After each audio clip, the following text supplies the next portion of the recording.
Salut à tous et à toutes, on se retrouve pour le 67e Pixels Café et je suis en compagnie de Tomario, Salut. Dr D, Hello. Ante Hello. et FCBat. Bonsoir. Donc le sujet du jour, les DLC. Et je m'excuse, je t'interromps, mais tu es Kuniya, toi. N'oublie pas de Oui. t'introduire. Donc moi-même, celui qui présente Kuniya. Aujourd'hui, on va parler des DLC, points positifs et négatifs. Je pense qu'il y aura pas mal de négatifs, mais on va essayer d'en retirer quelque chose de positif quand même. Je vais essayer d'être gentil, moi. Je sais pas si vous avez envie de commencer, si on a trouvé envie de commencer, de parler plus généralement des DLC avant d'aller dans les... DLC... Qu'est-ce qu'un DLC? Alors, un DLC ou downloadable content... Ou contenu téléchargeable. Contenu téléchargeable en français, exactement.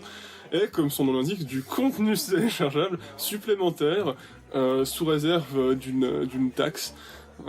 Qui peut aller de quelques francs à une vingtaine, trentaine, voire même plus, dépendamment de Il y a des DLC l'ampleur. gratuits aussi. Hein. Oui, ouais, moi, j'ai toujours un problème avec la notion de DLC gratuit parce que pour moi, c'est juste des updates. Ben non, parce qu'une update, a priori, dans le concept, une update, ça va juste être un truc qui va améliorer des options, ou bien rendre le truc plus stable, ou bien corriger des bugs. Non. Dans la théorie, Tandis que le DLC va rajouter du contenu, justement. Et il y a plein de trucs qui sont des contenus gratuits dans plein de jeux. Oui, non, alors bien sûr, mais c'est justement là où j'ai un petit problème, moi qui joue pas mal à des jeux en ligne notamment, il y a plein d'updates, de mises à jour pour ajouter du contenu. Je prends CS, je prends Rainbow Six, ils rajoutent des opérateurs, ils rajoutent des maps et tout ça. C'est pas considéré comme des DLC, c'est considéré comme une mise à jour du jeu. Donc c'est tout à fait vrai, mais le terme inclut quand même, le terme inclut quand même les DLC gratuits. Et certains jeux, comme Splatoon par exemple, moi qui joue à Splatoon, comme Splatoon, il y a du contenu hebdomadaire. Et là, dans ce cas-là, ils considèrent ça comme des updates, mais quand il y a un gros truc qui arrive, ça sera un DLC. Okay. Enfin bref, c'est un peu flou, mais les DLC gratuits existent. Cela dit, lorsqu'on parle de DLC, évidemment, on pense tout de suite à passer à la caisse. C'est, je pense, de ces DLC-là dont on va parler, parce que forcément, les ajouts gratuits de contenu, on va pas s'en plaindre. Par contre, justement, les DLC qui ont été démocratisés sur la génération Xbox 360 et PlayStation 3, et qui existaient déjà un peu avant sur PC, mais qui ont vraiment explosé suite à cette génération-là. Il y a plein d'exemples un peu au travers de toute l'histoire vidéoludique des DLC qui étaient ultra limites, pour pas dire des fois scandaleux. Je vais sortir un exemple, même si jamais j'ai pas pu jouer à ce jeu ou quoi que ce soit, mais c'est un DLC qui a fait scandale le jour de sa sortie. C'était un DLC pour The Elder Scrolls 4 Oblivion, qui proposait d'avoir des armures pour son cheval en DLC. Sauf que, sauf erreur, on n'avait qu'une seule armure et ça coûtait quelque chose comme 10 balles pour avoir une armure pour son cheval. Ouais, ça a demandé du temps de développement de faire une armure. Bah oui, justement. C'est très important Et du coup, aussi. là, on peut voir... surtout pour un cheval. Il fallait voir la gueule de FC-Bat quand il l'a dit, ça qui était surtout trop drôle. Mais ouais, les DLC, on a eu plein de dérives, mais selon moi, c'est pas une mauvaise chose. Je trouve que le fait que ça ajoute du contenu, c'est déjà pas mal, même si des fois ça se sent que le contenu aurait dû être dans le jeu à la base, et là ça devient problématique. C'est aussi un moyen d'aider les développeurs, parce qu'il faut pas croire, un jeu ça coûte cher à développer, aujourd'hui c'est des dizaines et des dizaines de millions pour développer des jeux AAA, donc à 60 balles le jeu, ça va être difficile de rentabiliser, même si jamais le jeu se vend super bien le jour de sa sortie. Et souvent c'est pas un trop gros investissement. Mais cela dit, effectivement, il y a toujours des problèmes dont je parlerai un peu plus tard, parce que je vois que Mario. Non, mais en fait, c'est vraiment pour faire la distinction. Tu l'as faite très brièvement et peut-être pas assez en détail à mon avis. Mais pour moi, il y a vraiment deux types de DLC qui sont vraiment très importants. Et à partir du moment, moi, il y en a un que j'adore et l'autre que je trouve détestable. Enfin, à partir du moment où le jeu sort et le jeu est fini et on le ressent et qu'après les développeurs disent ok, on a fini notre jeu, mais on aimerait bien continuer à faire des trucs dessus, donc on va créer du contenu plus tard.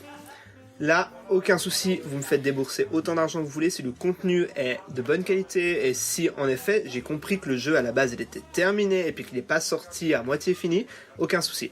Par contre, quand le jeu sort à moitié fini ou bien volontairement tronqué parce que il y a vraiment là il y a encore deux sous-branches. Il y a le jeu qui est pas fini parce qu'il faut le sortir vite et puis qu'on va développer la suite après, ou bien encore pire, il y a le jeu qui est fini mais qu'on va pas sortir tout, on va juste sortir un morceau puis donner le deuxième morceau en DLC plus tard. Et ça, pour moi, c'est deux énormes scandales du jeu vidéo actuel et qui me donnent envie de dire c'était mieux avant. Évidemment, c'est pas le cas, mais voilà, il y en a qui sont experts à faire ce genre de conneries, il y en a qui pire, il y a eu un gros scandale avec un Resident Evil où, mais alors ça c'était vraiment le pire du pire, où Capcom, merci les gars, on vous aime, avec ce Resident Evil, le DLC était directement sur le CD et il était inclus si vous le téléchargiez, ou enfin bref, il était directement dans les données. Il fallait payer pour le débloquer. Donc ça c'était encore pire, il s'était même pas fait chier à faire en sorte qu'on le téléchargeait. C'était juste une clé qui déverrouillait le contenu. Et ça, pour moi, c'est vraiment l'un des plus gros scandales du jeu vidéo, honnêtement. Je vais intervenir pour taper sur Capcom parce que c'est une boîte qui a produit énormément de jeux que j'aime, mais qui sont très adeptes de cette stratégie extrêmement bâtarde de te faire tout télécharger pour ensuite juste te dire voilà, t'as déjà payé le prix fort à plein de niveaux, mais on te prend encore en otage. Il faut savoir que c'est Capcom parmi tous les développeurs qui pratiquent le plus la stratégie de on va tout installer sur ta machine de sorte qu'on prouve déjà que c'est prévu pour que ça tourne même sur la plus faible d'entre elles. Donc tout est installé, y compris les persos que vous ne pouvez pas utiliser dans un jeu ou tel élément d'une démo. Ben, classiquement, si vous voulez prendre un jeu sur PS3 ou autre et que vous vouliez tester la démo jouable, vous téléchargiez l'entier du jeu avec juste pas la clé pour le débloquer. Et c'était à une clé près que le jeu que vous aviez déjà installé vous bouffait tout votre espace mémoire. Utile. Non mais c'est un scandale. Cela dit, justement, comme tu en as parlé, pas tous les DLC sont mauvais. Alors c'est clair qu'on peut des fois se poser des questions quand on voit qu'actuellement, grosso modo, dès qu'un jeu sort, on nous propose directement le Season Pass. Pour ceux qui ne savent pas, un Season Pass, c'est en gros un accès anticipé à tous les futurs DLC du jeu. Et ça, c'est quand les Season Pass ne sont pas limités sur une durée. Et ça, c'est le plus gros scandale de tous les temps. Je ne sais plus exactement quel développeur avait fait ça, mais je crois que c'était EA pour un de leurs Battlefield. Ils font beaucoup ça. Ils avaient sorti un Season Pass, donc normalement ça veut dire que tu payes ton Season Pass 40 balles de plus à la sortie du jeu. Normalement t'as tous les DLC futurs qui seront intégrés à ta machine, sauf que c'était un Season Pass limité sur une année. Et durant l'année, il y a peut-être 2 DLC qui sont sortis, et les années suivantes, il y en a eu 4-5. Donc du coup, finalement, tu te faisais avoir de bout en bout. Ouais, c'est pas les seuls qui font ça. Il y a eu un truc avec Final Fantasy XV aussi, où c'était même pas limité dans le temps, c'était limité dans les contenus. Il y avait le Season Pass qui permettait d'avoir certains contenus, mais pas tous. Ok. J'aimerais aussi rajouter, en plus des DLC, un autre truc qui commence gentiment à se démocratiser et qui est franchement, selon moi, bien plus qu'on a avec les DLC, parce que ce n'est même pas du contenu qui peut être considéré comme utile au jeu. C'est ce qui est regroupé sous la catégorie microtransactions. Et c'est, exemple typique, les clés pour ouvrir des caisses pour des skins dans des jeux, que ce soit Counter-Strike, Team Fortress 2, PlayerUnknown's Battleground, et même des jeux actuellement qui sont sortis sur console, qui sont tout récents. Shadow of War a ce système. Donc tu as des loot box, des boîtes contenant des skins ou des... je sais pas exactement ce qu'elles contiennent dans le cas de Shadow of War, mais elles contiennent des objets que tu peux obtenir, mais qui te sont distribués de manière aléatoire, donc c'est-à-dire que tu n'auras même pas forcément l'objet que tu veux dès que tu le payes, où il faut payer pour pouvoir ouvrir ces boîtes. Et où en plus le côté aléatoire rend le truc très addictif. Ça c'est quelque chose c'est un problème qui a été soulevé notamment dans la communauté de Counter-Strike Global Offensive. Il y avait des gens qui étaient addicts au fait d'ouvrir ces caisses pour avoir des skins. Ouais, bien sûr. Encore pire, ces microtransactions, elles ont engendré un autre phénomène qui est encore plus aberrant, qui est des sites internet en ligne dans lesquels on peut parier nos skins et jouer à des jeux d'argent avec ces skins qui ont une valeur en argent réel. Et là est tout le problème, parce que on peut payer 2 balles et obtenir un skin qui en vaut 300 et le revendre pour avoir cet argent. C'est cool. Sauf que du coup ça a lancé un système de jeux d'argent en ligne absolument pas surveillé, où des enfants, vraiment des enfants 12, 14, des tout jeunes jouaient et dépensaient de l'argent de manière absolument aberrante et stupide pour essayer de jouer à des jeux de hasard. Et si jamais on revient juste aux microtransactions, vu que c'est plutôt ça le sujet, pas vraiment les jeux les sites de bêtes en ligne avec des skins. Les microtransactions, c'est vraiment le pire de tout ce qu'un contenu téléchargeable peut être, parce que c'est un contenu qui est déjà prévu sur la console, donc ces skins ils sont déjà installés avec le jeu. C'est des skins qui sont débloqués de manière complètement aléatoire, et du coup, si jamais on veut un skin qui est plutôt rare, il faut qu'on paye. Et qu'on paye, et qu'on paye, et qu'on paye, et qu'on paye jusqu'à ce qu'on l'ait. Et c'est encore pire qu'un DLC où tu payes juste pour avoir ton skin. Parce que là, t'as le côté chance. Bon, à part ça, personnellement, je conseille vraiment... Enfin, c'est un avis personnel sans doute, mais je considère vraiment les microtransactions et les DLC comme quelque chose de totalement différent. Pour moi, on n'est pas du tout dans le même sujet, mais je comprends ton coup de gueule et je suis d'accord avec toi. Les microtransactions, c'est vraiment pas un truc que j'apprécie. Mais par contre, souvent, ce qu'il faut comprendre, souvent, pas tout le temps, ce qu'il faut quand même comprendre avec les microtransactions, c'est c'est fourni avec des jeux qui sont à la base gratuits. Et du coup, ça change quand même pas mal la donne par rapport au DLC. Ouais, et c'est justement ça le problème. Maintenant, ça vient sur les jeux AAA. Ouais, alors il y a de plus en plus de jeux AAA qui sortent avec des microtransactions. Mais on va peut-être laisser la parole à d'autres personnes. Moi, j'aurais bien après finir avec deux exemples de jeux où je trouve que les DLC c'est trop cool. Mais... Moi, j'en aurais aussi quelques-uns, effectivement. Pareil. Alors je vais poursuivre, et bon, ça rejoint un peu ce qui a été dit, notamment par Tom Mario. Enfin, pour moi, les DLC peuvent sortir dans deux contextes différents.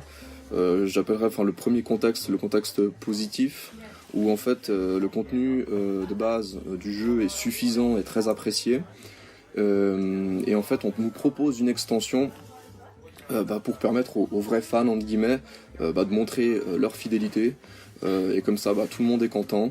Les fans ont été satisfaits du contenu de base et veulent profiter encore de leur jeu en achetant ce DLC. J'avais un exemple à ce côté positif des DLC, notamment dans Black Ops 1 où le mode zombie était très très apprécié par les joueurs. C'est un peu la marque de fabrique d'Activision.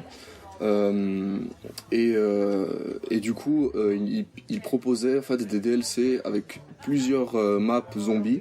Alors, dans le pack venaient aussi des maps du multijoueur, mais les gens étaient beaucoup plus, achetaient le DLC surtout pour les maps zombies, vu que c'était un mode vraiment très populaire à l'époque. Et d'ailleurs, c'est toujours plaisant quand le dernier Call of Duty contient ce mode zombie. Ensuite, il y a le DLC dans le contexte négatif. Ça, c'est un peu ce qui a été dit par Tom Mario, c'est où le contenu de base est maigre et répétitif.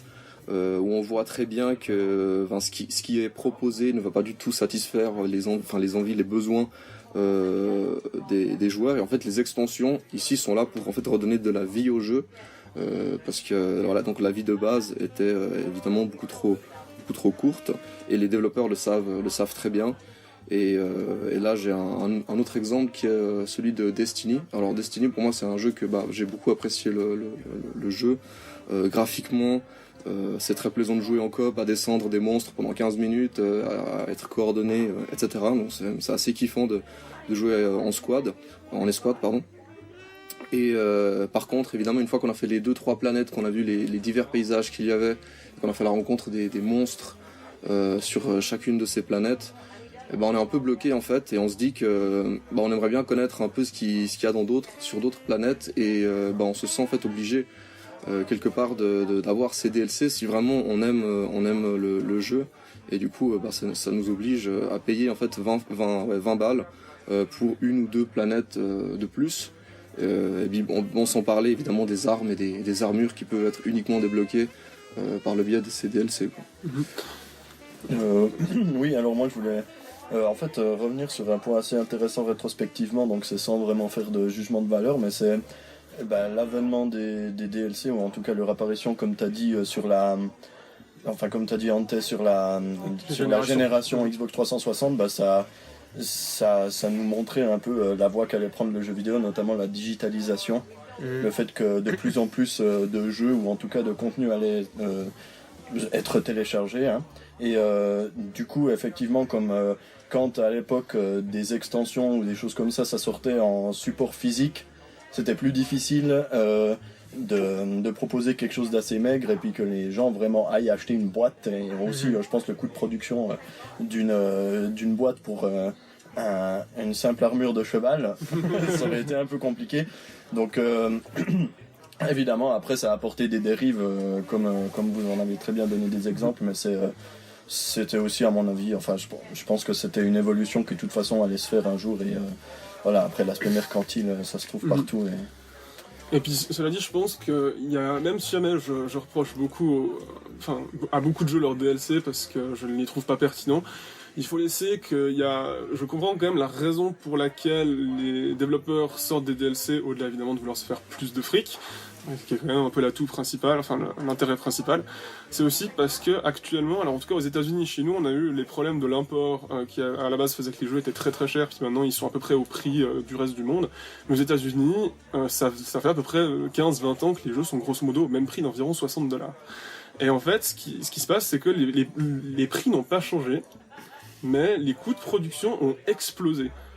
Aujourd'hui, si jamais on veut développer des jeux avec les graphismes comme on les connaît, ça coûte vraiment des dizaines et des dizaines de millions, voire même des fois ça dépasse la centaine de millions. Je crois que dans le cas de Destiny 2, Destiny, le premier, ça a coûté plus de 150 millions, c'est astronomique.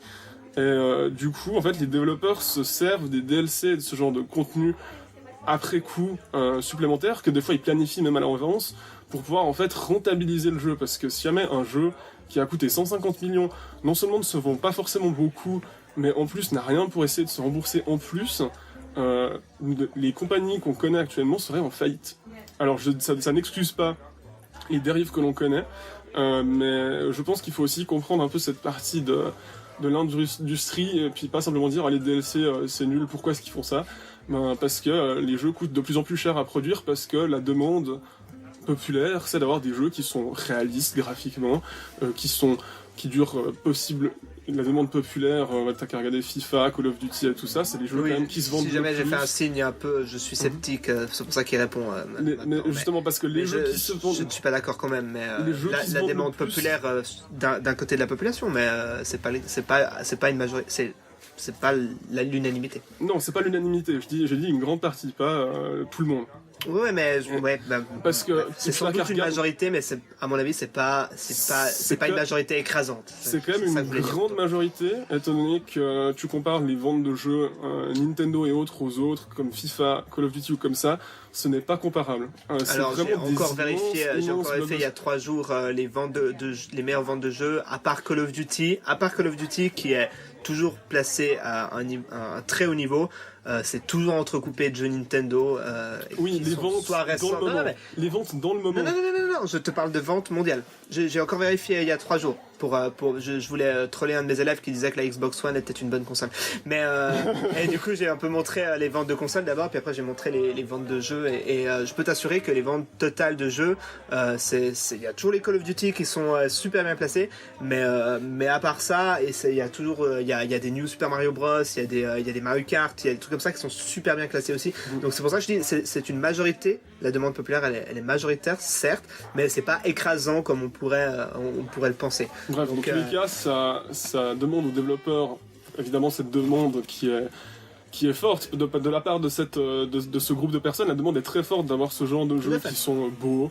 Enfin beau, puis encore ça peut dépendre des écoles, certaines personnes n'aiment pas forcément, mais qui sont réalistes, qui sont idéalement longs, sur lesquels on peut passer du temps, et du coup ça force les développeurs à dépenser de l'argent de manière absolument aberrante dans leurs jeux, et ça mène à ce manque à gagner qui est souvent rattrapé par les DLC et autres microtransactions. Tout à fait. Moi je vais donner une espèce de panel d'exemples du plus bâtard au plus intéressant des DLC. Ce que fait Capcom me semble être le plus choquant avec les jeux de combat, tout simplement parce qu'ils ont déjà une première jeunesse avec les jeux arcade.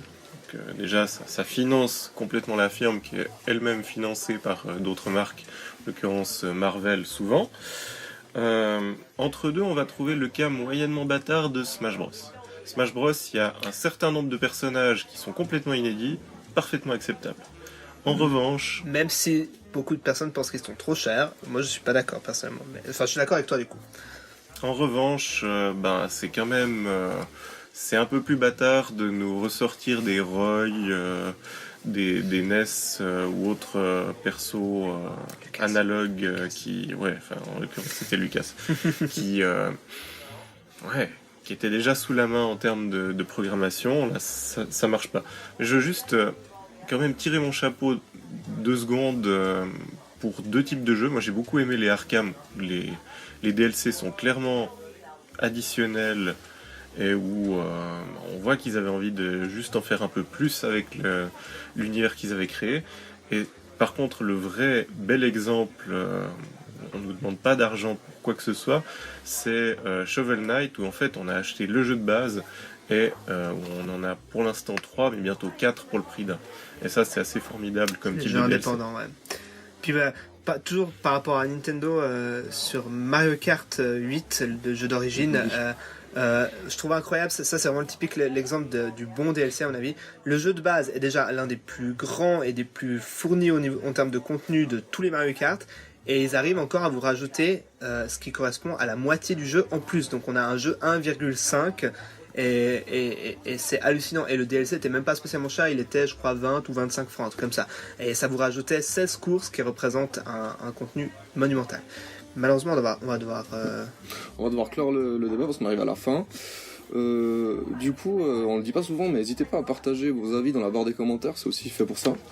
Et prenez note du site de notre association qui est www.pixels-association.ch. Et voilà, c'est sur ces mots qu'on va clore la vidéo. Donc, salut tout le monde. Ciao, ciao. Ciao.